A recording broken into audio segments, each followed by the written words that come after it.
intuitive heart healer, the love guru, Blaire Allison. Blaire can be found on the web at loveguru.net and datingtipsfordudes.com. And now your host, Blaire Allison.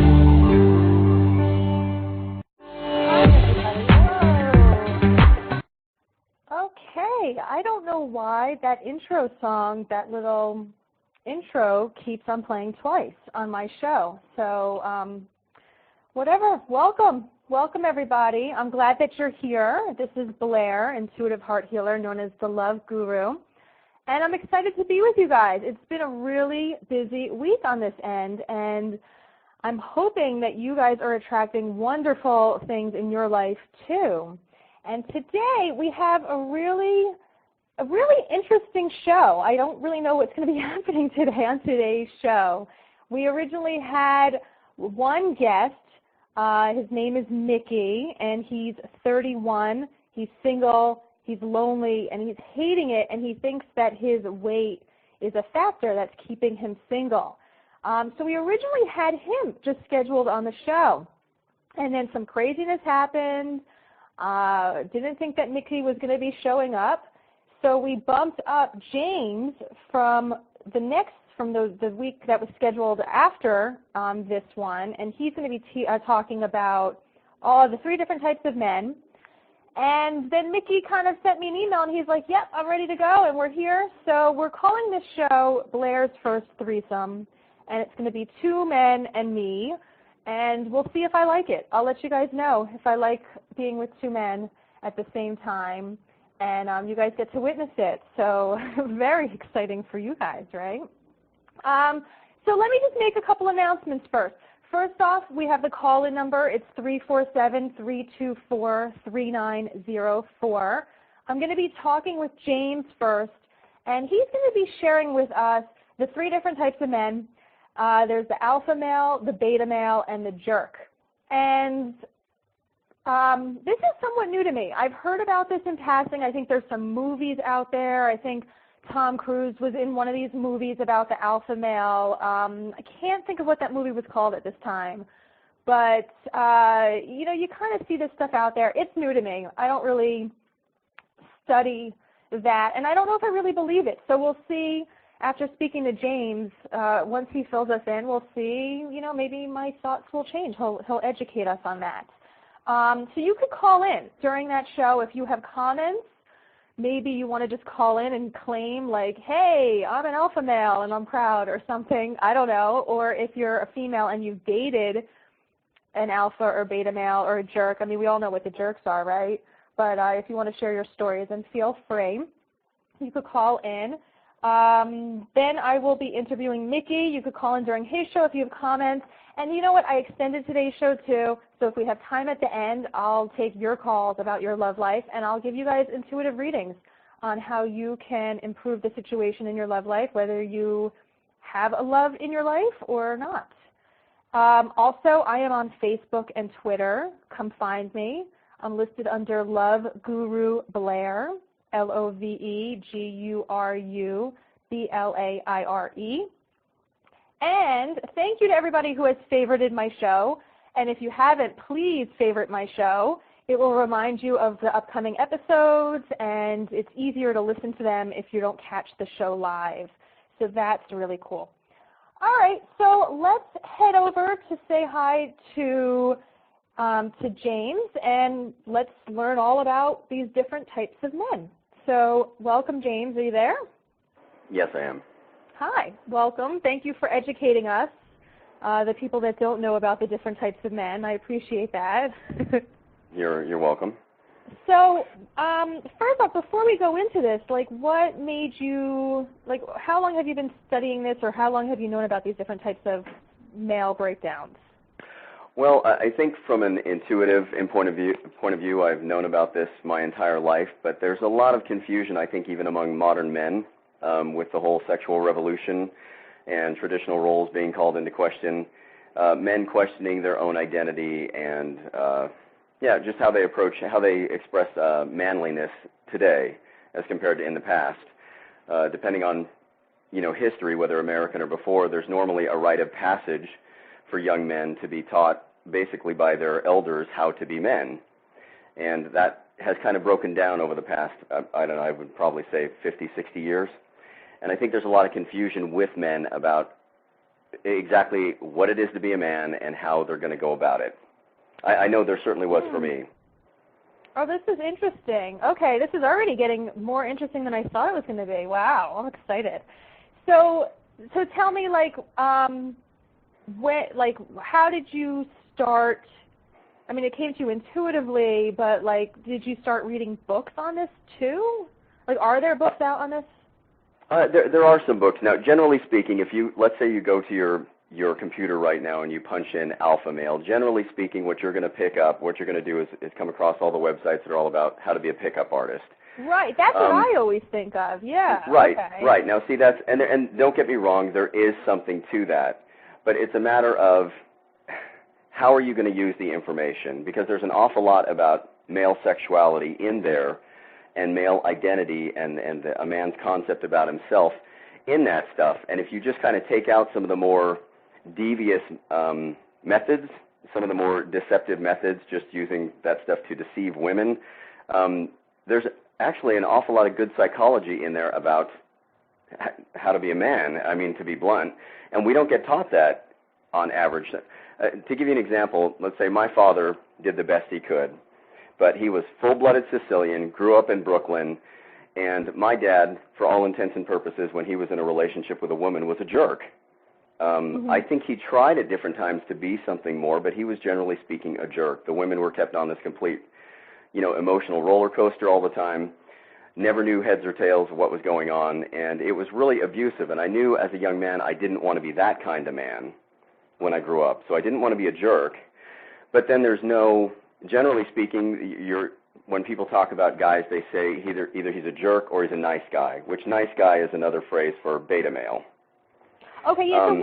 So before we go into that, why don't you define, like, what do these different terms mean? Alpha, beta, and jerk. Okay, well, almost every, and believe me, Blaire, by all means, I don't want to say that I've never been a jerk. I think every man who's ever been in a relationship with a woman at some point or another has been a jerk. And men, I think, can even change, which one of these designations they are as far as their identity, depending on how they're behaving.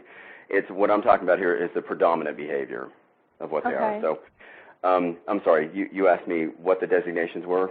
Yeah, let's hear that, yeah. Okay, well, almost everybody's familiar with at least somewhat basic biology. If you have a pack of dogs or a pack of animals or a pack of monkeys, whatever it is, normally there is what's called the alpha male and the alpha female.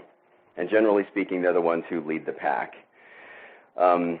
So they generally tend to be leaders, but there's a lot of confusion about what being a leader is all about anyway, especially when it involves male power. There's a lot of confusion there. Beta males are normally the ones who try to be Mr. Nice Guy, and the problem with this is it normally winds up causing more problems than it's worth, because beta males they're still men, they still have aggressive traits, but they're not channeling them the right way, and so they wind up using a lot of very destructive passive-aggressive traits to get what they want, and they normally wind up driving women up the wall. Heck, they drive me up the wall dealing with them. Yeah, I know you have a thing against beta males. We're going to go into that. We're totally going into that. But, like, with the alpha males, I want to, like, oh, my goodness, I'm so torn. So should we talk a little bit, like, do you want to continue just, like, a little bit about, because you did the beta, do you want to do a little bit about the jerk, or we already all know what that is? And then we'll go, I want to speak about the alpha a lot. I'll mention a few words in here, but I mean, most women tend to know what the jerk is. The jerk is the kind of guy who keeps you on the emotional roller coaster ride. He might express affection sometimes and then completely disrespect you and have not care about your feelings whatsoever, do all these destructive things, purposely to hurt you. I mean, almost every woman's been involved with a jerk at some point or not, and if they haven't, they should consider themselves blessed, because it's a miserable situation. But I think most people know what that is. I think the confusion comes into most men don't realize that there's actually three categories here. The nice guys don't want to be a jerk, but they wind up being very destructive, being beta males, when they could actually shift over and just be an alpha male, and they would make their women a lot happier if they did. So they'd make themselves a lot happier, too. Yeah, because I want to go into more about that alpha, but before that, I mean, is it is it that every man, like in order to be a true, real man, you're an alpha? Is that the only way to go? I mean, or is that just your preference because you're an alpha male and like, hey, I'm the best, so everybody else should be an alpha male too, or something? Well, let's take an alpha male. An alpha male, like the men I like being friends with, are other alpha males. And you say, well, if you're all trying to be top dog, how can you possibly be with a? It's not like that. It's not this overly competitive, I've got to push you down and get on top. Generally speaking, the friends who have been alpha males that I've been friends with normally have an expertise that's outside of mine. I respect their approach, I respect their relationships, I respect their knowledge and specialties, and I use that. I use their expertise. For instance, if it's somebody who knows something about computers, I will utilize that and admit that that is beyond my scope. I don't know that much about the technicalities of computers. I have another specialty, so I will bring them in and ask them and respect that. But I like dealing with them because they don't use the underhanded, passive-aggressive traits to get what they want. They will. If I say, hey, I need your help, can you come help me? They'll either be really direct and say, look, I don't have the time to come help you, or they'll say, it's going to cost you $50. They'll be very upfront and very direct, and you can make it.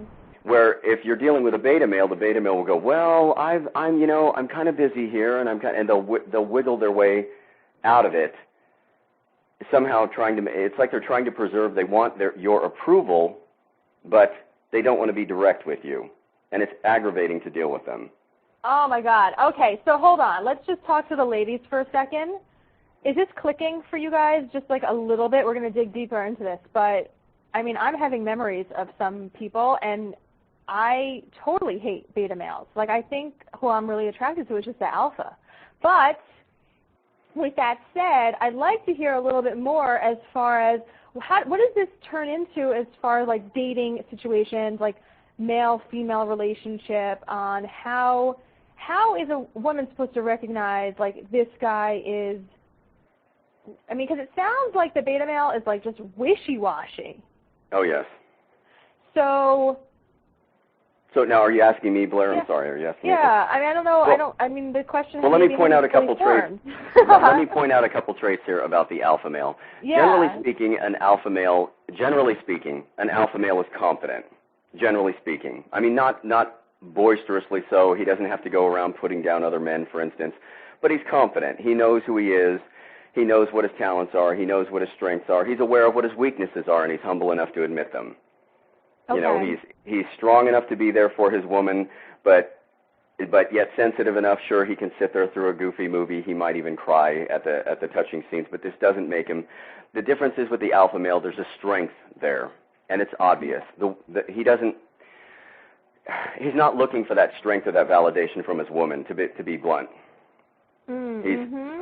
so it's not that he doesn't care. I mean, it's certainly not that way with me. I certainly care about the relationships that I have and the one that I'm in, but I don't draw my strength from her, and alpha males, generally speaking, don't draw their strength from their woman. They're not looking for that kind of validation. So generally speaking, they're a little more confident, they're a little more relaxed about things.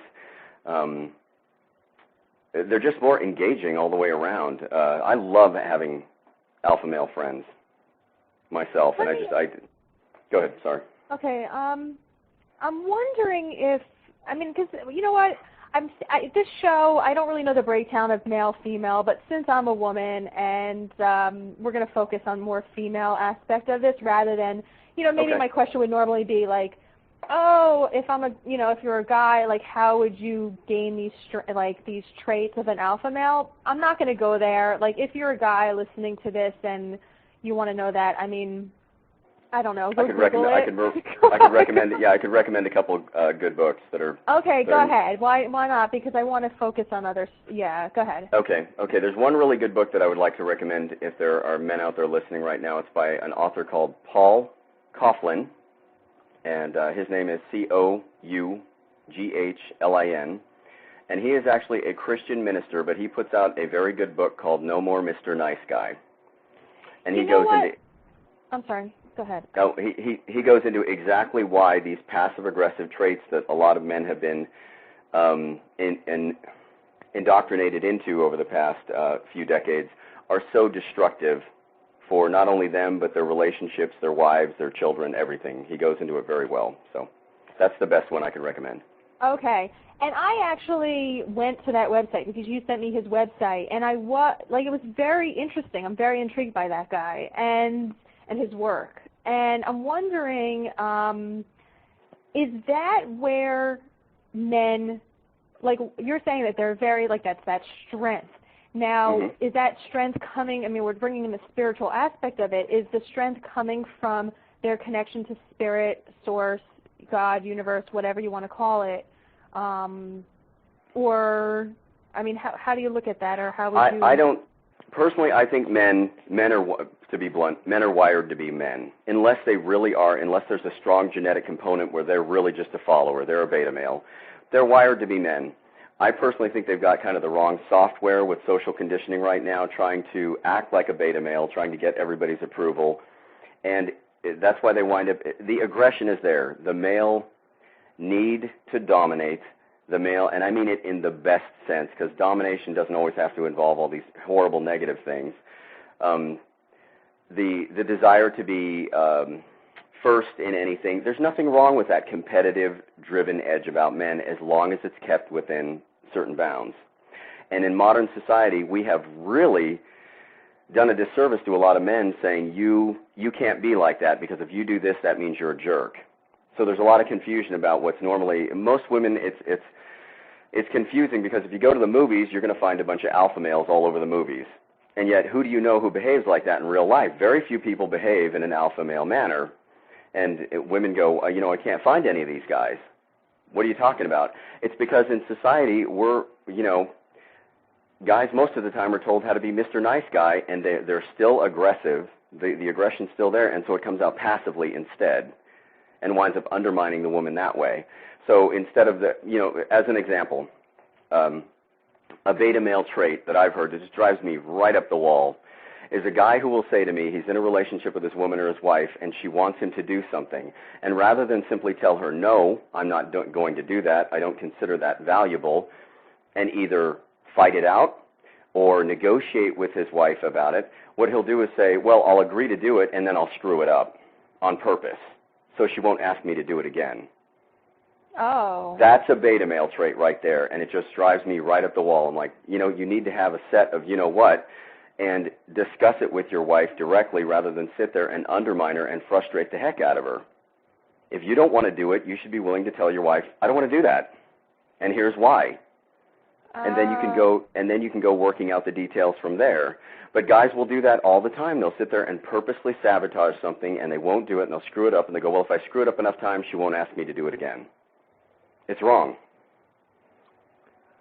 Wow, okay. I'm reading a lot of books these days. I'm really drawn to, I'm reading these books about like masculine energy and feminine energy, and it has a lot to do with that, like being comfortable with being in the masculine. Oh, I'm sorry. To get back to your question really quick, you asked about spirituality. There does tend to be a little bit of a disconnect in modern society, thinking that a man cannot be spiritual in the true sense of the word. And to be honest with you, Blaire, I don't see how a man can access his true spirituality without accessing his maleness. I mean, it seems to be hardwired into us. You're just not who you were designed to be if you're not comfortable being a man. So it almost seems to me to be you're going to naturally access your spirituality as a man if you're actually being what you're supposed to be. Oh, wow, okay. So I'm sorry if I floored you. I didn't mean to. No, there's so many different thoughts going on in my head. Plus we have like loads of callers today and like ones that are also popping on and popping off. And if you guys have a comment about this or a question about this topic, just hang on. I'm going to get to you guys because I'm kind of interested if you're calling about this or if you just want a reading at the end, which is fine also. But just hang on for a second or call back in or whatever if you're one of the hoppers on and off. And so tell me, like, how does this play into, because when I started talking about this and I picked up on this with some of your posts on my Facebook, which again, guys, I'm on Facebook and Twitter, and come find me and hang out and connect and all of that. But if it's, you know, when I first heard this whole alpha male, I was like completely turned off because I'm thinking of all these pickup artists and all the garbage that's out there. I don't believe in a lot of that stuff. And the guys are kind of creepy who teach that too. But like, oh yeah, I would agree.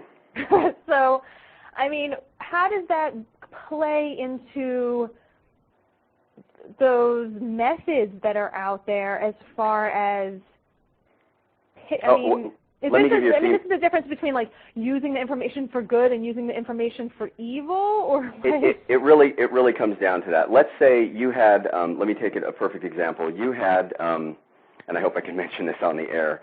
Yeah, you taught everything goes. Okay, you taught a class a couple weeks back or something, which was I hope I can say this again, about blowjob. The blowjobs. Okay. Okay. Okay. Now that's a pretty sexually charged topic right there, but your approach to it clearly was about helping empower women to understand how that plays into sexuality and how they can please their man. So that's a sexual seduction technique, and yet you're teaching it with the best of intentions. The same goes from the other side with the men. There are what would be considered by some seduction techniques that can be used for good. You don't have to go around and honestly, most of the natural alpha males I know, they don't have any reason to go around and try to pick up all these women when you get a guy who's doing that, jumping from one woman to another and just lining them all up like that, I mean, something's wrong, because you don't need that many women. I mean, most alpha males I know want to be in one monogamous relationship. Could they go out and use that? Do they have that seductive capability to go out and get a bunch of women if they wanted? Sure they do. It's not what they want. It doesn't fit into their value system, not generally speaking. Not that I've noticed. They just don't need that kind of validation. I mean, if you need that much validation to go, wow, I'm such a stud, generally speaking, that's not an alpha male right there if he's got to prove that. Because they know it already. They already know that they're hot or whatever. Right. I mean, like they know they have the skills. They know that they're hot. They know that they're wanted. So it's like, I don't really need to I don't need to do that. I'm not even tempted by it, or. Yes, oh well, no. I mean, look. Every day I go out. Almost every day I go out. I'm turning somebody's head. Does it mean that I'm interested in that woman? No, it doesn't. And honestly, if most of these women got to know me personally, they probably wouldn't be interested anyway. There would be something, there would be some serious incompatibility. Not to mention, I'm in a very serious relationship, so none of that's going to come to pass.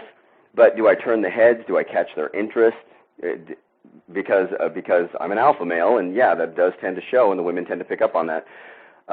Do I turn their heads? Sure. Does it mean I don't have that kind of time to do that kind of stuff, and I don't need that kind of validation. So I'm not out there to prove that I'm such a stud. So being like a female out there, let's talk about like dating scene or just relationship, how are you supposed to, I mean, I already know, I'm already picking up things, but I mean, how are you supposed to know how do you put a call out? Hey, alpha men, come get me, Like, well, now that's a good question, and I don't necessarily know that I have the right answer for you, which I know is going to frustrate you because you got quite a few female listeners.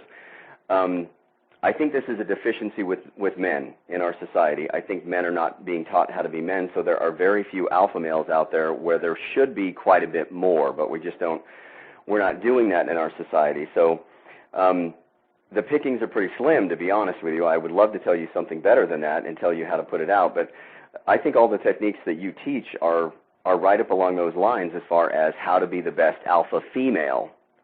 Because at least from my perspective, when I look at it, it seems to me to be you're teaching some of these ladies to be an alpha female, and it might seem to be a contradiction in terms, but a woman is fully capable of leading even if she's being demure, even if she's being a little more passive or seductive about certain things. She's certainly capable of still being an alpha female, and I think generally speaking that's what you're teaching. I think you've got that base covered.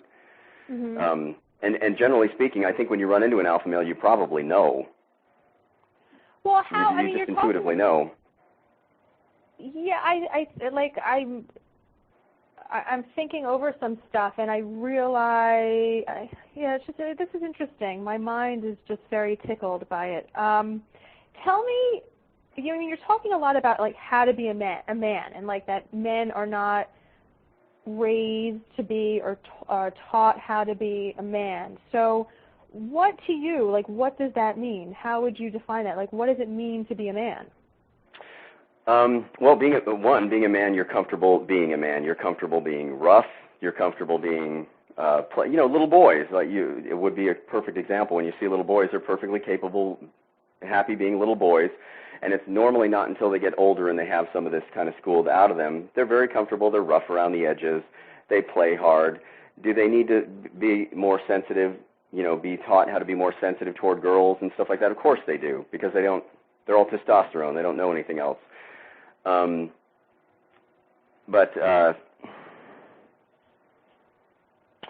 I'd say generally speaking, a man is going to have, most men, alpha males, have a plan. They've got some kind of plan. They know where they're going. They've got their goals. They have that air of confidence. They don't need to prove themselves. They certainly don't need to get in meaningless battles all the time. Alpha males are comfortable being emotional. They're comfortable with crying. They don't think it impacts their masculinity whatsoever. I have children. I'm very physically affectionate with my kids. My daughter, my boys, and we're all hugging and kissing all over each other all the time. I think that's a part of masculinity. That's a part of fatherhood. That's a part of that paternal drive there as far as that goes. And it doesn't make me any less of a man for being that expressive. And personally, I don't care whether men or women look, and I've gotten funny looks from other fathers, the ones who are very distant with their kids, or even people in public who are distant with their women. I don't really care. It doesn't really matter to me what they think. I've got my own conception of myself, and I think that is clearly included in the masculine identity, is the ability to be sensitive and accessible to the ones you love. Where does the guy fit in, like the guy who's kind of distant with, say, like you're talking about your kids, like the guy who doesn't show emotion or show emotion so easily or doesn't want to because he doesn't want to be looked at as like a little pansy by the woman in his life, or like where does that guy fit in? That depends on the man. I mean, some of those guys are beta males and are uncomfortable with physical expression like that because they think it weakens their identity. And the other ones might be jerks because they're simply withholding affection because they know it hurts. I mean, to be blunt. So it really depends. Either way, it's one of those two things when you're dealing with beta males or jerks, because most alpha males I know are fairly affectionate. Okay. Okay, we're going to take a short break here for a couple of minutes. We're going to go to a commercial. Just so everybody knows, if you just tuned in, we are, I'm having Blaire, is my name. I'm having my first threesome. I'm talking to James the first half of the show about alpha, beta, males, and jerks. And then the second half of the show, we're going to be going to shortly, we're going to be going to Mickey, and he is single, lonely, and hating it. So hang on, we're going to just take a short commercial break and we'll be right back. Do you feel frustrated by the dating scene? You go out to meet men but never seem to find what you're looking for. Today I'm here to tell you why that happens. Quite simply, it's because you haven't taken the steps to prepare yourself for love. Don't feel bad. It happens to the best of us. And the good news is, it's easily fixed. See, all these years you've been dating what I like to call the old way. You search the internet, you go to bars, you ask friends to match you up, you go to singles events. And when you go out, you're always on the lookout because you never know when he's going to show up. But instead of Mr. Wonderful showing up, you end up wondering where he is. Dating doesn't need to be hard, and it doesn't need to be frustrating. The Prepare Yourself for Love program will share with you an easier way to date, an effortless way. It teaches you in a way that is not talked about in mainstream culture. You won't learn these techniques anywhere else. The Prepare Yourself for Love program is a natural, effortless way that brings the one to you rather than you're going out and looking for him. When you learn the techniques in the Prepare Yourself for Love program, your one gets drawn to you. So if you're ready for a long-term, committed, romantic, loving relationship, get the Prepare Yourself for Love program now by going to www.loveguru.net/prepareyourself.html Once again, get the Prepare Yourself for Love program at www.loveguru.net/prepareyourself.html so you can finally attract the love you are looking for. When you've prepared yourself for love, relationships come to you. There's no effort or hard work required. Go to www.loveguru.net/prepareyourself.html to pick up your copy of the Prepare Yourself for Love program. That's www.loveGuru.net/prepareyourself.html.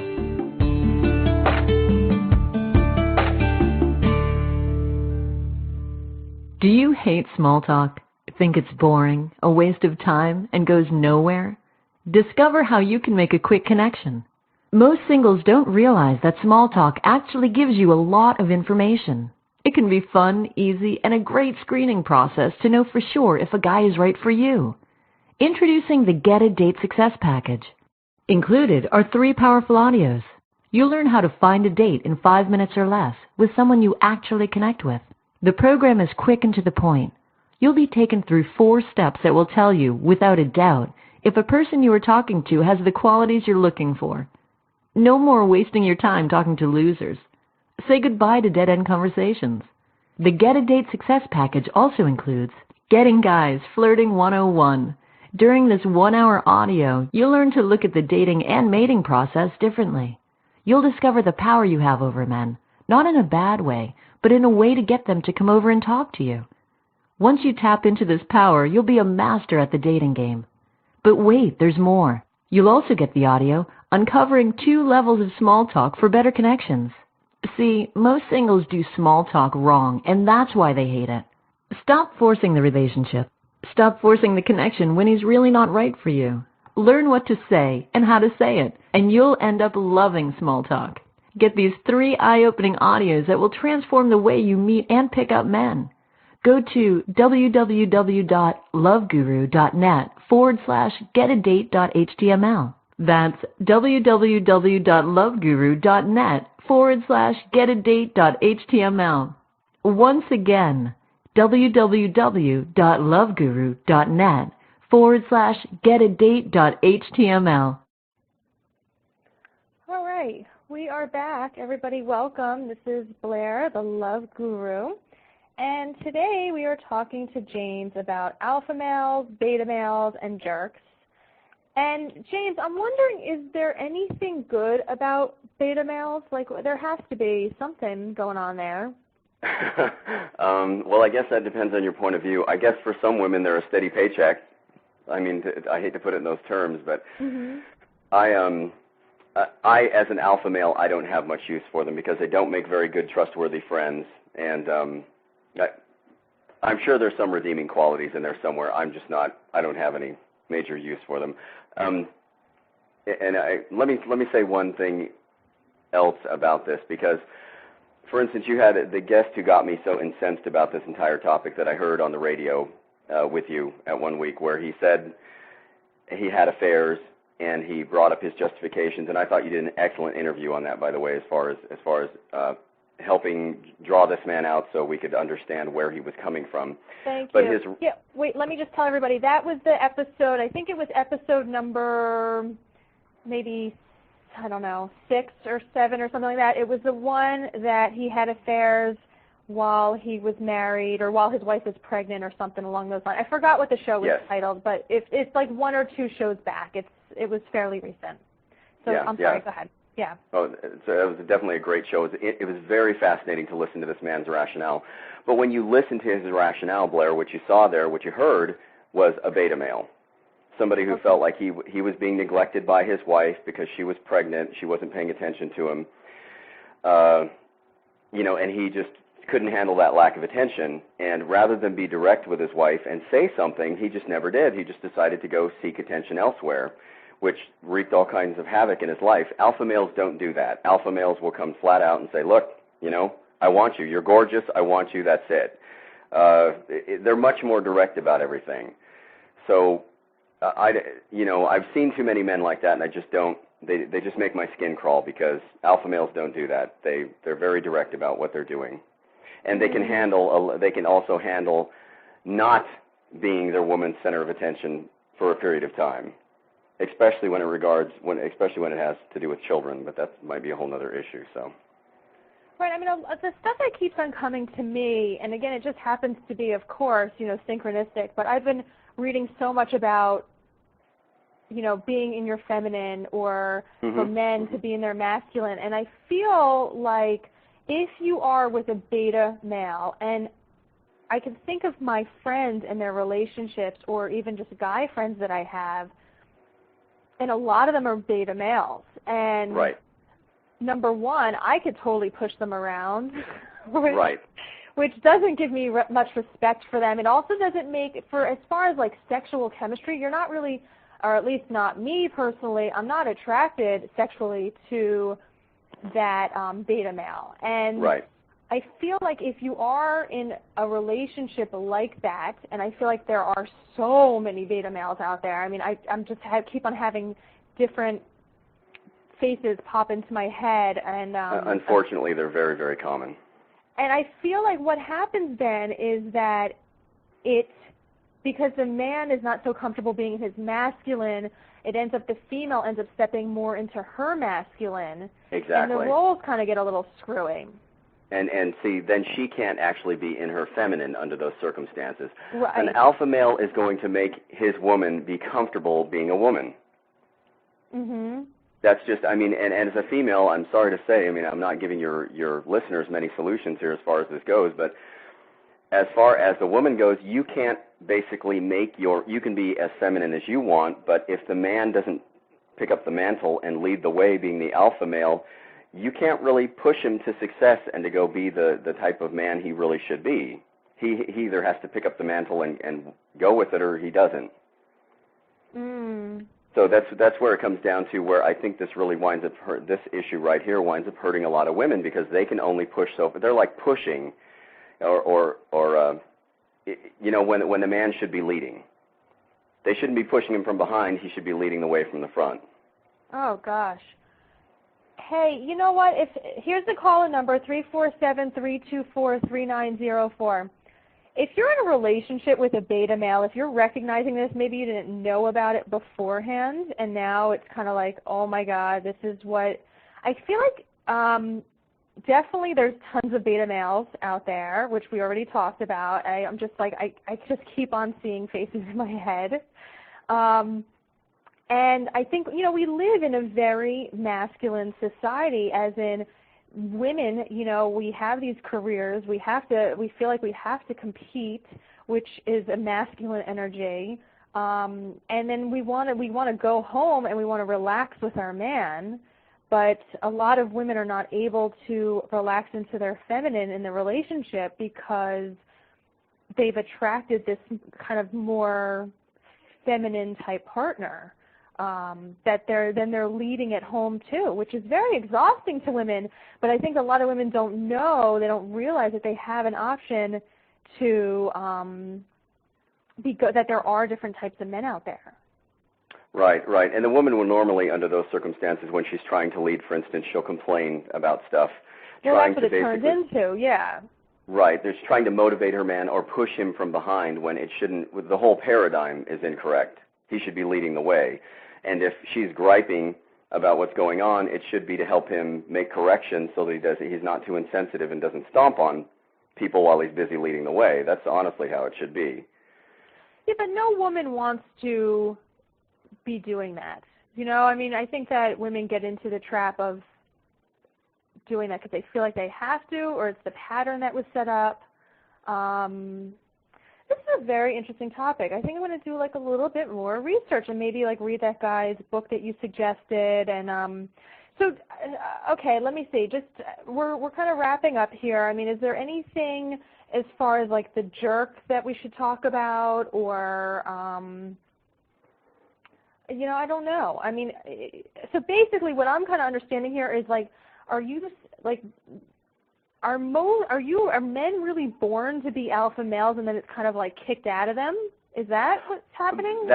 That's a good question. Now, I think if our society was not so geared to feminize men, right, I think we would equal rights and all of that. Yeah. Right. Well, there's nothing wrong with equal rights. Women should get, equal pay for equal work. There's no question about that. But yeah, okay. But we kind of threw the baby out with the bathwater as far as getting rid of traditional roles, and now there's a lot of men out there who are not comfortable enough to be men. They don't even realize they've got this sexual identity crisis going on as far as their masculinity goes.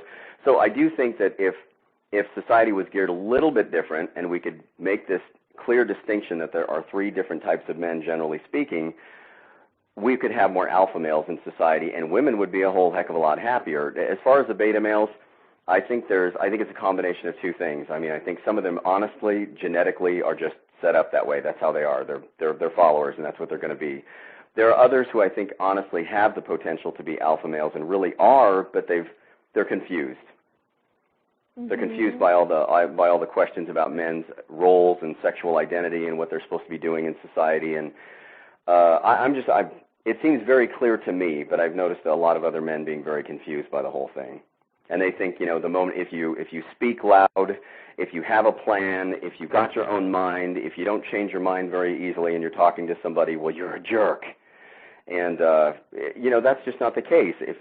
If you're a man and you don't have confidence in your point of view, then you need to research it. And once you research it, you're going to come to a conclusion. And generally speaking, you're probably not going to change your mind very easily once you've done some research.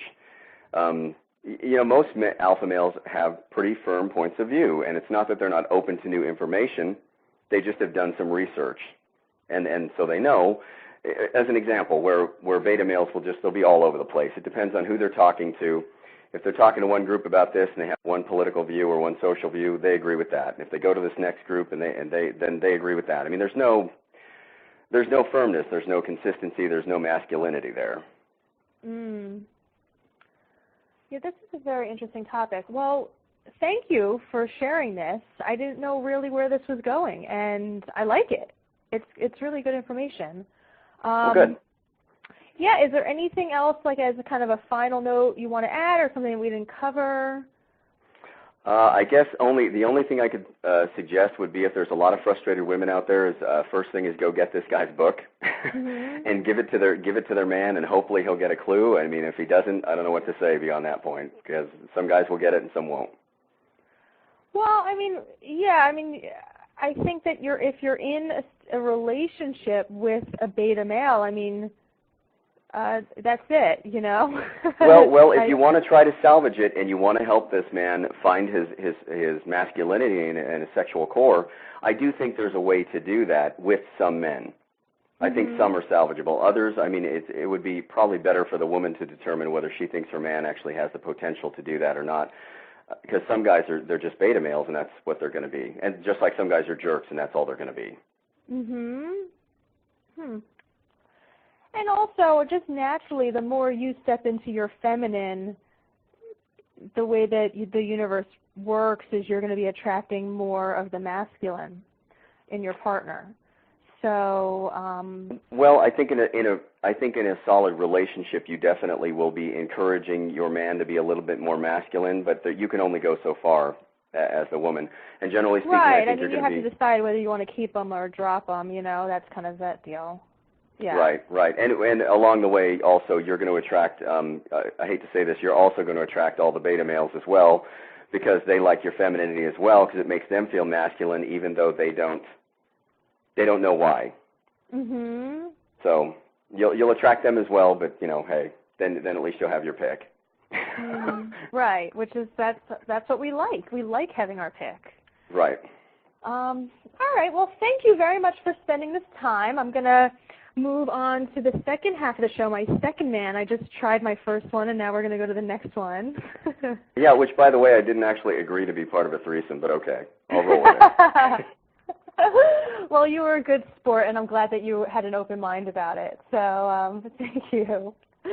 And so that was James. And if you guys have any comments or whatever that you want to email in, feel free. You could email through Blog Talk Radio, my post there, or you guys could call in this week or next week, okay? So thank you, James, and have a great rest of the day and a great week. You're welcome. Bye-bye. Okay, lots of love. Bye-bye. So we're going to take a very quick break, and then we are going to be bringing on our next guest, Mickey. We're going to be, we changed the format of the show a little bit. There's like a little education in the beginning, usually, and now we're kind of going back to the regular format of Love Life Heart Confessions. We have Mickey on the phone with us. He's been patiently waiting. Thank you. And we're going to hear about his love life. So let's take a quick break, and then we're going to come back with Mickey.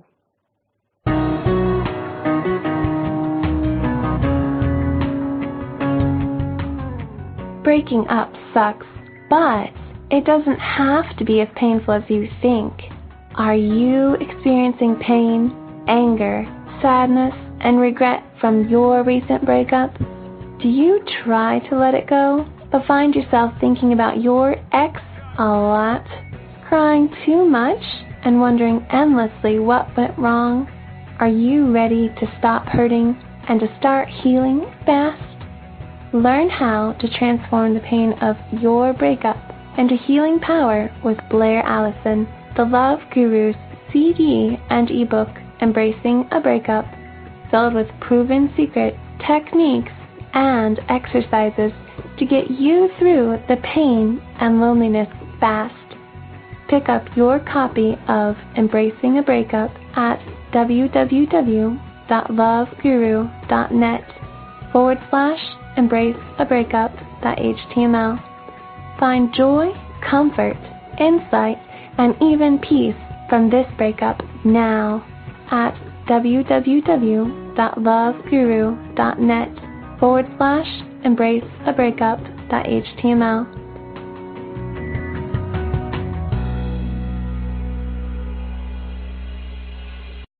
Okay, hey, we are back. And before we go to our next guest, I just want to let everybody know that if you would like assistance with your love life, if you'd like help, if you'd like guidance, then I am available. I do phone sessions. It's an hour long, you and I'll give you intuitive guidance about your love life. We cover a lot of different things, and if you're having a specific problem or frustration in your love life, then we will talk about that. And it's called Intuitive Heart Healing and Love Attracting Sessions because we do a little healing of your heart, which is necessary in order for you to attract love. And then I will share with you manifestation tools that are specific for you on how you can attract a better, more loving relationship in your life, or how you can improve the relationship that you're in. So that information can be found on my website at loveguru.net. And then on the left side on the bottom, you'll see a link that says intuitive, what does it say? Heart healing. I forgot. I don't even know what it's called on the side there. I think it's just called Heart Healing Sessions. I think it's what the link says on the left side. You'll see it if you're looking for it. Now, we're going to be talking to Mickey, and each week I bring on a different guest that shares about what's going on in their love lives. And we don't do this to gossip about them. We don't do this to kind of trash talk or anything like that. It's really to have this space for the person to just share what their experience is, to share their journey. And in the sharing, it's very healing. It's healing for them to share, and it's healing for everybody to listen to it. And what you realize is, like anything that you're going on that's happening in your love life, it has happened to somebody else, or it is happening to somebody else, and you're not alone. And this was a huge lesson that I learned when I went through my journey, which is on marryblaire.com, MARRYBLAIRE.com. And it was like 5 years ago. I was painfully single. I was helping other people attract love, but I could not figure out how to do it for myself. And I put up this website that said, hey, I'm ready to get married. Do you know my husband? And it was for my friends and family to help me and hook me up with whoever they could think of, because I did not want to deal with that on my own anymore. I could not figure out what I was doing wrong. And a lot happened in that journey, but really through the process of me blogging about my experiences, about blogging about the different men that I dated, it was very, very healing for me. And I was able to find the answer that I was searching for my whole life of how do you attract the one. And that's what I teach you guys now. I teach the spiritual way to attract the one, and it's an easier, more natural flowing way.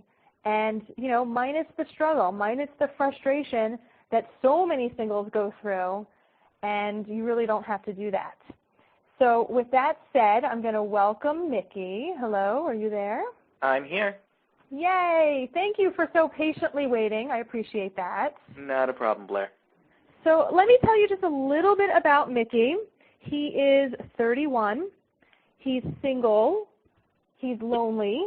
And he is hating it. He's hating being single, right? How many other of you out there listening are hating being single? And on top of all of that, he thinks that his weight is a factor in preventing him from finding love. So let's see, where should we start here? Well, let's see, when was the last time you were in a relationship? It was, this October will be 5 years. Okay. Now, how long was that relationship for? I mean, was that somebody that you thought you were going to be married to? No, not in the least. It was a couple-of-month relationship. Okay. It never got too serious. Okay. And why is it that you hate being single so much? Because most of my life I was single. I didn't start with my first dating experience till I was a senior in high school. Mm-hmm. I never grew up with the girlfriends. Let me just say, I'm straight.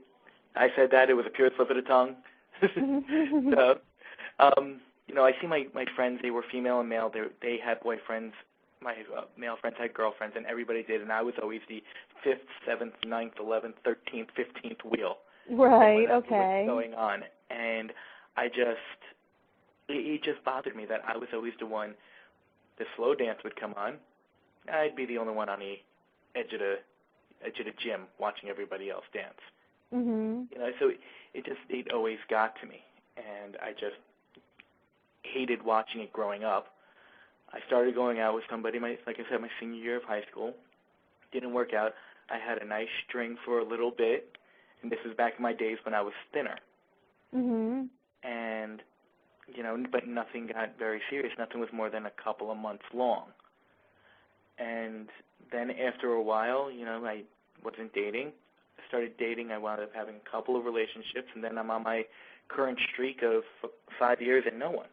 And again, I see friends out there that are dating. My two best friends, you know, they were together for 10 years. They got married this past December. You know, so it's, you know, I was there. I was at their wedding. I had a great time, you know, but it's also something else that they're also 4 years younger than me. And they had a 10-year relationship, and I can't even find one that lasts more than 5 months. Right, but you realize, I mean, this is the experience for so many singles out there. So it's, I mean, tell me, like, why you said, like, when you were having these string of relationships, you were thinner. Mm-hmm. So, I mean, you think that is what the difference is now? Like, you put on weight, and if that's the case, I mean, why not just, like, say, work out or watch what you're eating or whatever the case is? Well, I do say that, you know, my weight's an issue because, you know, society today has an image on what the perfect guy and the perfect girl looks like. Perfect guy is, you know, 6'2", clean cut, he's got a six-pack abs, he's got pecs, he's got muscles. You know, female's supposed to be this, you know, 5'8", leggy, blonde with a nice shape, curves, the whole 9 yards. Mm-hmm. I don't have that. I'm 5'2". I'm currently shaped like a beach ball, and I don't even look 31. Even when I grow in the facial hair, I don't even look 31. Right. Which is also you can just go for younger women now.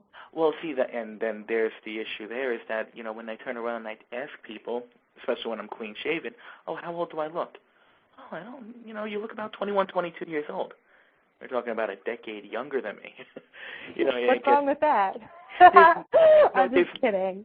There's nothing wrong with that, you know, as long as we can go out and, you know, have fun. But, you know, then it all becomes, again, society's, you know, how society looks on it. You know, my parents have a 12-year gap between them. And they tell me now that it was different back then than it is now. I semi-agree and I semi-don't. I'm not as young as I used to be. I can't go out and drink and party till 6 o'clock in the morning and then try to get up for work at 7.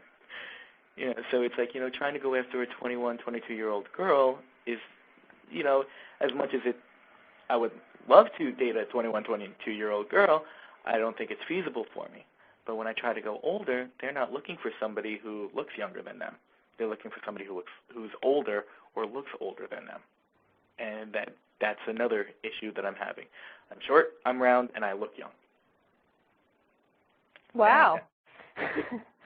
So what is the solution to you? I mean, what is, like, if you're not liking being single, then what have you been doing to, like, what's your mindset like? I mean, what are you doing to help improve the situation? Well, you know, I work a lot right now. I work many hours. So, you know, I try to watch what I eat. I try to lose weight, but of course that's a long process. I'm sure many of your listeners have dieted at some point or the other, and they know, you know, it takes a while to get down to, you know, your ideal weight. And, you know, you try to do that, but, you know, like I said, I wasn't always this weight. I was thinner. A couple of injuries down the road, and I gained a lot of weight, and next thing you know, it's you get a new look. It's not the ideal one, but that's what you get. And, you know, you try to lose weight, but it gets difficult, especially the older you get, and the less active you become, and the harder it is to work out, to lose the weight. Your metabolism slows down. So it gets to be more difficult, and that's the stage that I'm at right now, is that I'm trying, but I'm not seeing the results. So have you changed, like, the type of girls that you would go after then? Well, yeah. I mean, I'm not going after Miss 5'8", leggy, blonde with all the curves. But were you going after that type of person before? No, not in the least. Okay. I'm just kind of trying to get, like, an idea of, like, are the women that you're going for now so much different than the women that you were going for before when maybe you were thinner? No, absolutely not. I mean, I don't think that they have. It's like for me, it's not as much as looks. I mean, yes, there has to be some sort of physical attraction, but, you know, a lot of it has to do with, there are some people out there that just have no personality or just are socially awkward, and it's hard to be in a relationship with that person.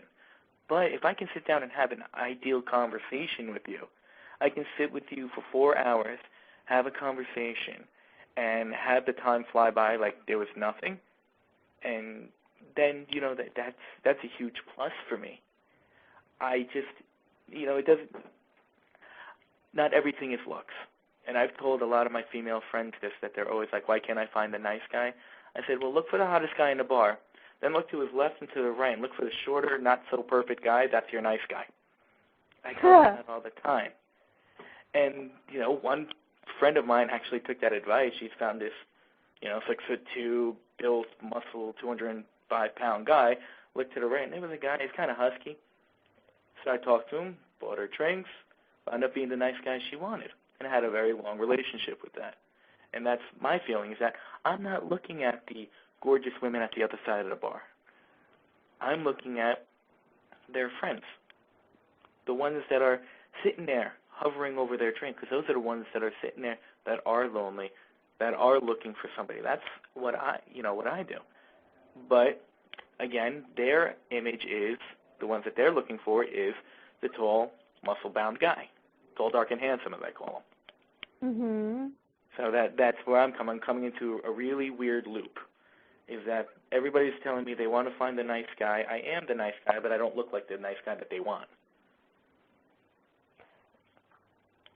So what's the solution then? The solution is that I got to find a way to lose a whole bunch of pounds and then become what they're looking for. Because nobody looks on the inside when they see you. They look on the outside. I've tried online dating. I have tried going out to the bar scene. I've tried the speed dating thing. I've tried a lot over the past almost 5 years. And just nothing. Nothing has come of it. And I'm just out of curiosity, I mean, what is the thing that you're hating about being single? Or like, I mean, because do you think that, because what are you looking, you're looking to get married? Is that the story? Like, is that the space that you're in right now? Eventually, I'm looking to get married. I'm not saying that I'm going to hop out there, find the first girl that's interested in me, and put a ring on her finger. I'm just talking about, it's hard. You're turning around, you're seeing all these relationships, all these happy couples walking around, and then me, that most of my 31 years have been in singledom. I just sitting around doing nothing on a Saturday night. If my married friends or my other friends are out having dinner or a family function, what am I going to do? Go to the bar alone? 90% of my friends are in some sort of relationship, and I'm not. And it's hard to hop out and become the third wheel in that thing. And they invite me out all the time, but I say no. And then there are my single female friends that I go out with who are, I go to the bar, and they're good-looking girls. They get two guys walking up to them, and then, once again, I become a untraditional third wheel and just sit there hovering over my drink, just, doing nothing while they're talking to a couple of guys. And it's just, the single life, it's what I want, why I hate it so much is, I want that feeling of knowing that when I get out of work, I can give this person a call, hey, what's going on, and actually talk about my day.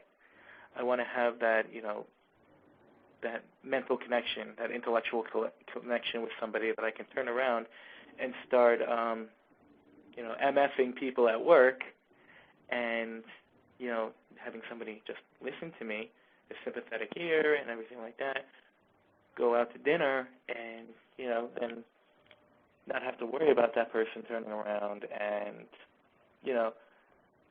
A, blabbing about what's been going on in my life, B, thinking any less of me or anything like that. Because in my profession, a lot of everything is your reputation. And if you do something stupid, using quotation marks, it follows you for a very long time. So it's nice to have that somebody that you can just vent to at the end of the day. And I don't have that. I really don't have that I can just turn around, sit down, and I feel better. I don't have anybody for that. And that's something. And then there's also the intimacy that comes along with it. I would love to just fall asleep in somebody's arms again, or somebody fall asleep in my arms again. I haven't had that in 5 years. So that it's a lot of stuff. It's like the little stuff that I'm missing. It's not the whole relationship, kissing, intimacy, sexual intercourse, stuff like that. It's the little stuff. That's what I'm missing. So that's why I hate it. Okay. Just a note to you and the listeners.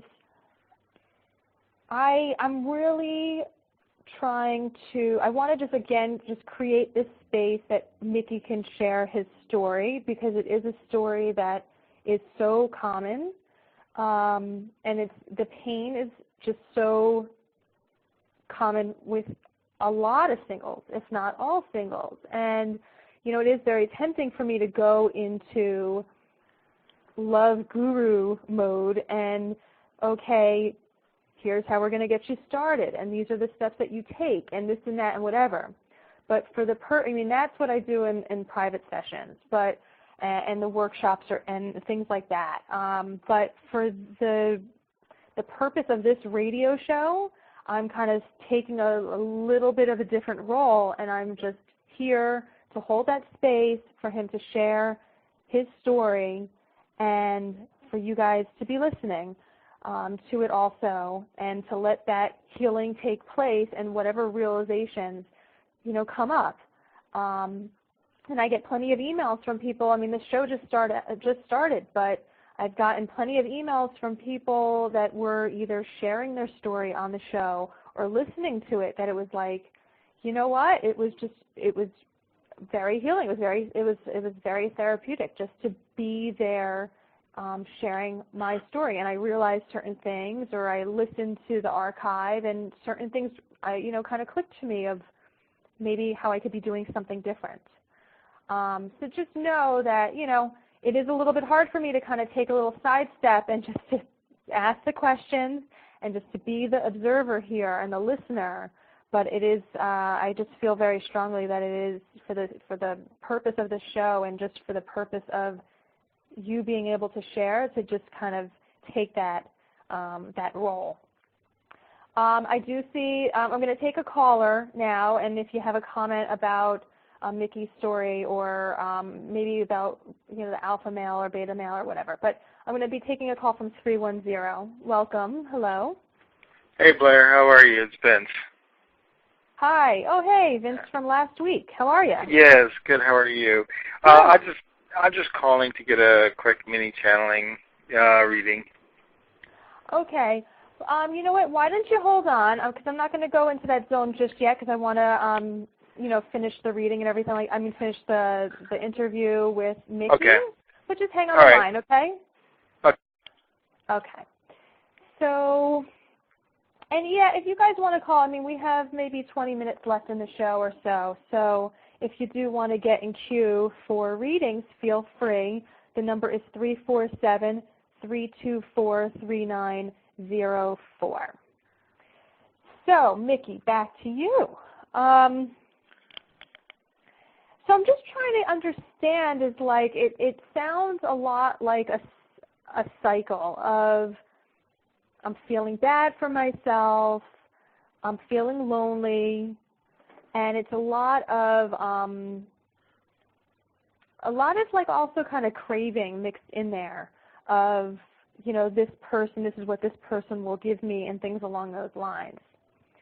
So I'm wondering as far as how does your life move forward? How are you moving your life forward?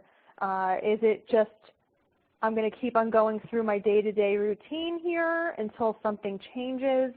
Or what is going on? What's the mindset?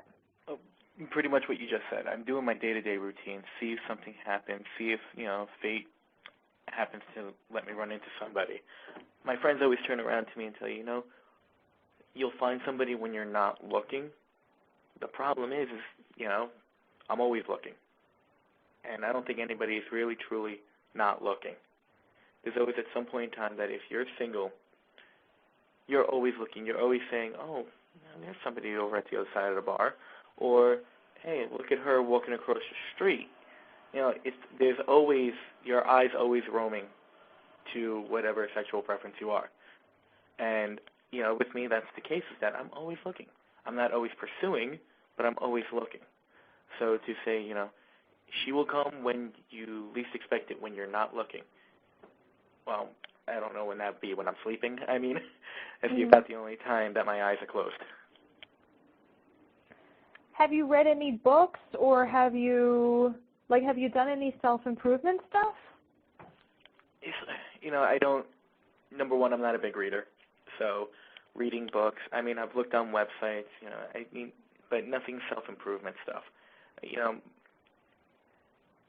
I want women to like me for me. I don't want to all of a sudden become somebody who I'm not because I read this book. I want to be, I'm 31. I like going to amusement parks. I was just on vacation in Disney, which was my 5th trip in 4 years. Oh, my God. Well, with a name like Mickey, you don't think I'm going to go to Walt Disney World. So, it's just, I'm a big kid. I love doing things, just fun things. Whether they are Monday Night Football, going to the bar, hanging out with the boys, drinking beer, having wings, or on Thursday night going to a nice dinner, listening to a friend of mine who sings at a nice restaurant with a shirt and tie. So it's not like I'm always that rambunctious little kid. I know how to be an adult, but I like doing the fun things.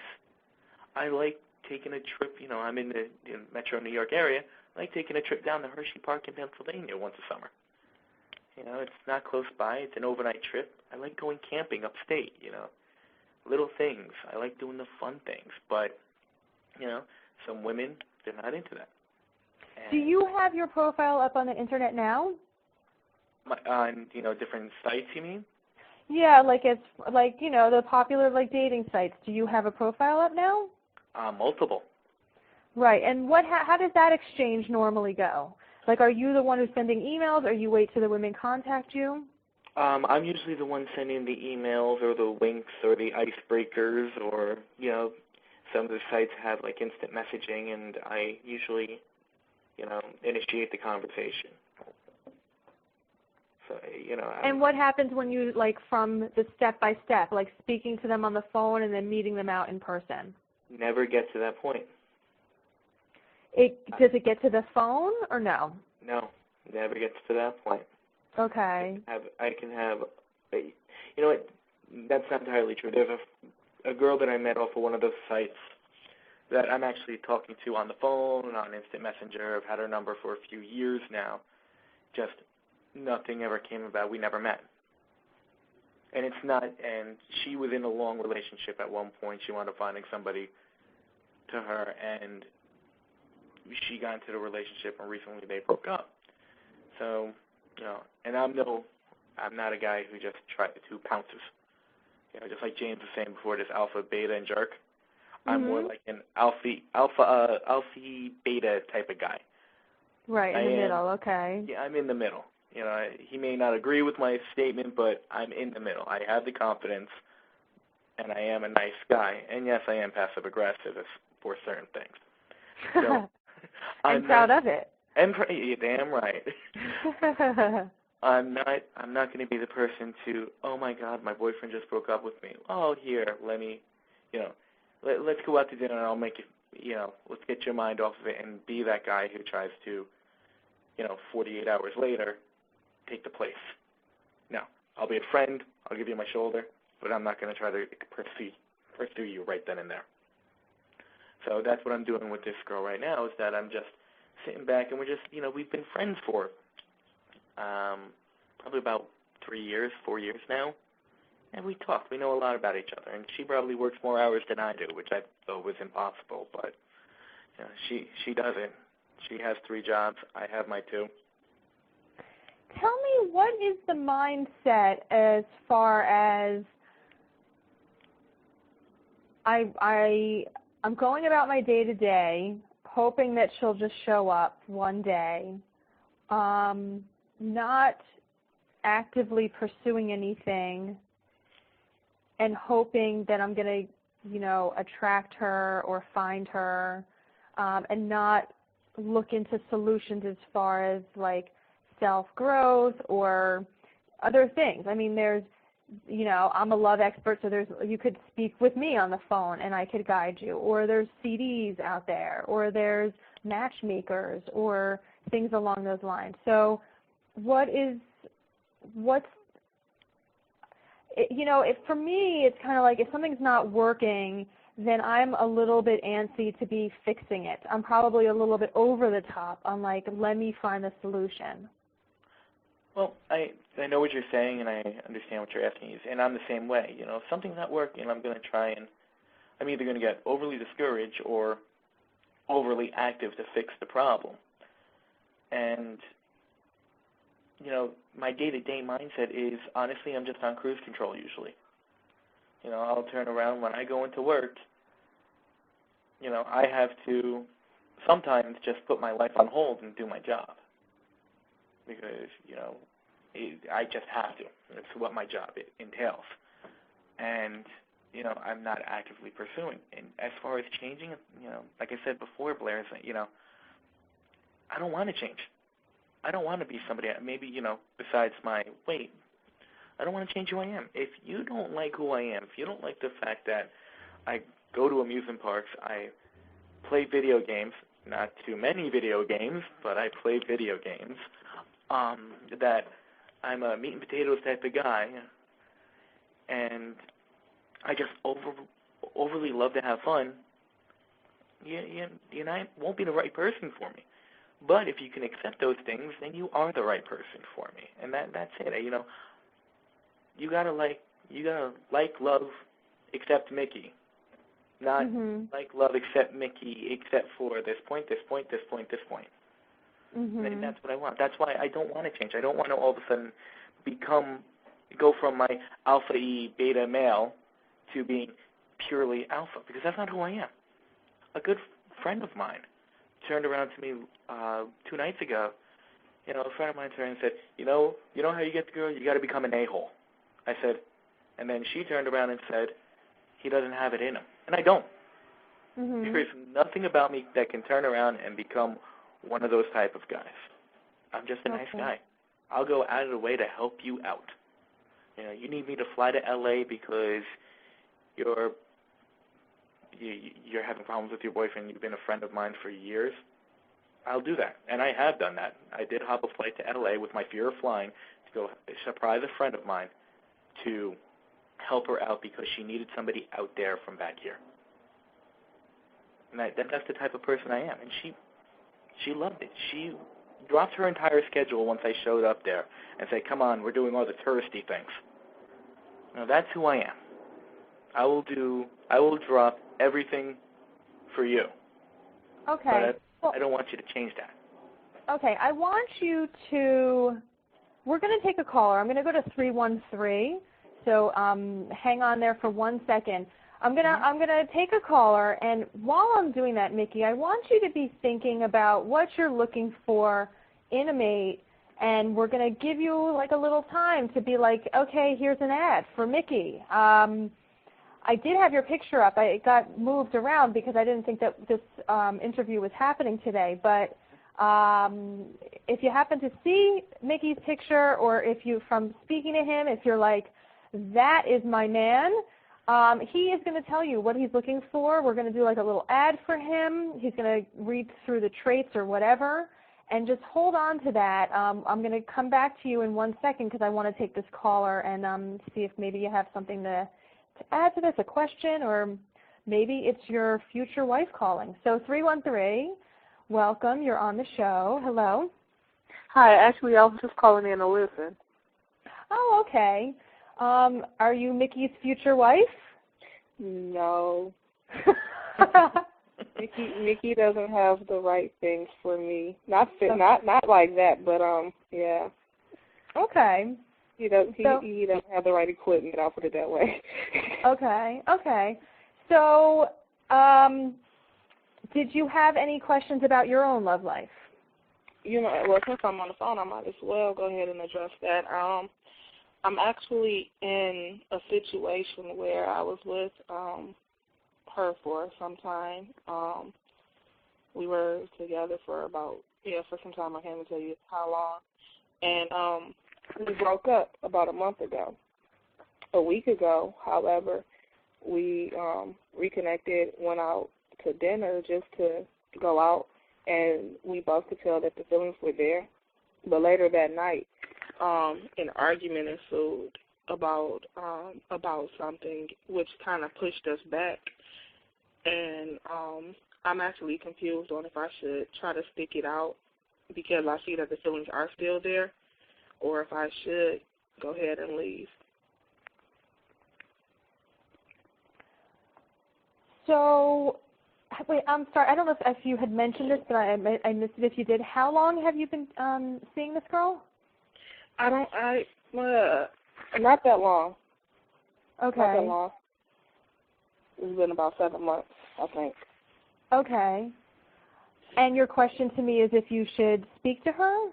If I should stick it out. If I should stick it out, since I see that the feelings are still there, and we both know that there's things that we need to work out, or if I should move on. Well, I mean, the question is do you have, focus on yourself first. Do you still have feelings for her? Oh, yeah, definitely. So then you speak it out. But speak from your heart and not in a... No, not speak it out, but if I stick it out, stay around. If you speak it out, what? What'd you say? Stick it out, stay around. Should I stay around even though we've been broken up for about a month now? If I should stay around or if I should move on. Okay, this is actually good for everybody. It doesn't matter, what kind of relationship you're in. we are the creators of our, because I feel like a little bit as far as like, okay, maybe give me a psychic reading of like if this is something that I should pursue or whatever the case is. And this is something that always we have the power to decide. If you want to, we are the creators of our own lives. So if we feel drawn to somebody, if our feelings are drawn to somebody, then that's what we pursue. And that's what we keep on pursuing until we feel like it's not going anywhere, it's not happening, and my feelings are maybe changing. But you create, you're the one who's the creator of your life. So if you want a future with her, or you see a future, or there's still some attraction there, then you stick with it, unless it was something abusive and ridiculous and things like that. It was nothing like that. It was just, I guess I want to say communication issues. It wasn't until after our breakup I realized that we both are bullheaded and very stubborn. It is, my way or no way. Same with her, which caused a lot of arguments, or not, I won't even say arguments, but just not seeing eye to eye. And like I said, we broke up. We've been broken up for about a month, and since Thursday, it's almost as if Thursday has never happened because of that one thing. So I'm just like, how long should I wait? You know what I mean? Why should I continue to sit and stay around even though I know I had part in the setback, or should I move on? And that's just where I was torn at. Well, that's why I'm still torn at. Mhm. My feeling, and we're just looking into this quickly here. My feeling is that there is still something there between you guys, and I feel like you should be talking to her about X, Y, Z, and to take it as a lesson that you are learning to communicate. Not so much attachment to the relationship, but to just, I'm learning how to communicate with a partner, and I'm learning how to have a healthy relationship, and thinking about what kind of relationship you want to have with your partner. Right. And take it as a lesson as that, as like kind of a self-development lesson and a soul, helping your soul evolve to the next level. And then if it works out with her, then it's wonderful. And if it doesn't, then it's still wonderful, because then you're so much more prepared for the next one that's on the way. Right. Okay. Thank you. Okay. You're welcome. I'm going to put you back on mute here, but I send you lots of love. And we're going to go back to Mickey here. And Mickey, I hope you're ready with what you're looking for in a partner, because we're giving you a shout out across the radio here. So if anybody's listening, you could email in, and we'll set you up with Mickey. So go ahead, Mickey. What are you looking for? Well, it's kind of hard. Like I said, a lot of it has to be interests. We have to have some similar interests. I'm willing to try new things, yes, but there has to be some similarities. I'm big into the theater. I love going to Broadway shows. I love music. I love the performing arts in general. Again, I'm somebody who just likes to have fun. I'm a kid at heart. It's true. So I need somebody who's willing to go to the amusement park with me. Doesn't matter if you like roller coasters or not.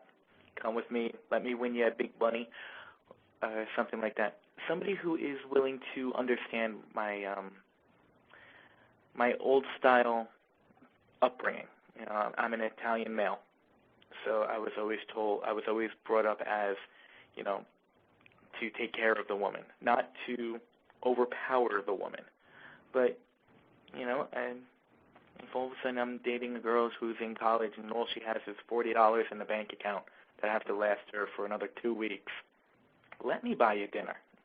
I don't want somebody to fight over me that if they can't handle it, if they can't handle the fact that I'm helping them out by just buying them a meal. I won't say that the woman won't give them a chance to buy me a meal when I'm having a tough couple of weeks, but allow me to at least understand my old Italian ways. Don't be too much taller than me. think I set it at 5'5", 5'6". I'm 5'2.5". Yes, at this height we used a half-inch still, even at the age of 31. Mm-hmm. So, I mean, I'm not opposed to a taller woman. You know, it'd just be awkward, me having to get a step stool to try to kiss you, you know. So, has to have a sense of humor. You know, I come up with really bad jokes sometimes, and even just a giggle is nice. I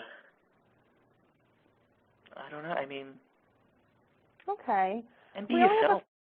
We only have a few minutes left, and I did want to read. Mickey is very creative, and he writes poems, and I asked him if it was okay if I read one of his poems.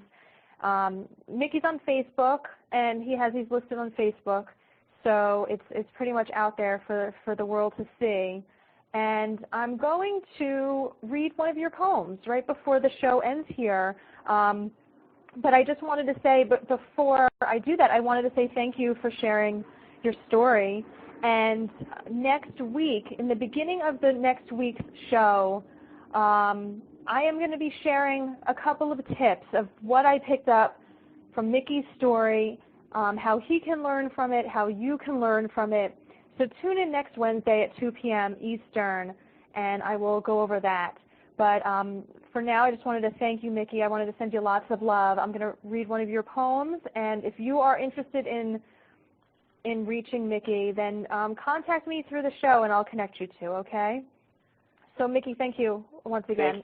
Thank you. I'm going to just put you on mute here, but I'm going to read your poem as we finish up here. You got it. Okay. So, Mickey has this poem. He has a bunch of them about love, relationships. They're all about love, relationships, at least the ones that are posted on Facebook. And I'm going to read this one that's titled Not Me. And he says, it goes like this. Ready? Most guys you see can talk to any woman. All right, well, it would first help if I could actually read. Here we go. Let's try it again. Most guys you see can talk to any woman, not me. Most guys are tall, dark, and handsome, not me. Most guys treat women badly, not me. Not many guys can talk to a woman, that's me. Many guys are short and not perfect, that's me. Some guys treat women courteously. I can't even say that word, courteously. I'm having problems today. And with respect, that's me. Most guys just look for looks and sex, not me. Most guys don't love but lust, not me. Most guys have women come up to them when they're just hanging out, not me. Some guys look for brains and a personality, that's me. Some guys look for some guys love, not lust, that's me. Some guys can wait all night without having a woman even notice him, that's me. Most guys live a life of fame, not me. Most guys finish last, that's me. So that's Mickey, and that's his story. And whatever you think about his story, I'm sure that you can relate to all of it or parts of it. And I'm happy that he was able to share that, and it takes a lot of guts to be able to share that. And I just want to send him a lot of love to be able to do that, because there are a lot of singles out there, it may be you, that is just suffering in silence. And it really doesn't need to be that way. And I would encourage you to take a visit at my website at loveguru.net. And if you sign up for the newsletter, you get a free audio and an exercise to get you on that track to attracting the one. It's not about changing who you are. It's just about adopting a new way of going about things. So I will share tips with you guys next week of what I learned from Mickey's. I learned a lot from Mickey's story, but I'm going to share a couple of tips of what you could take from it. And until next week, I wish you all the best in love. Bye-bye. Thank you for listening to Love Life Heart Confessions with intuitive heart healer, the Love Guru, Blaire Allison. Blaire can be found on the web at loveguru.net and datingtipsfordudes.com. You can also connect with Blaire on Facebook and Twitter. See you there.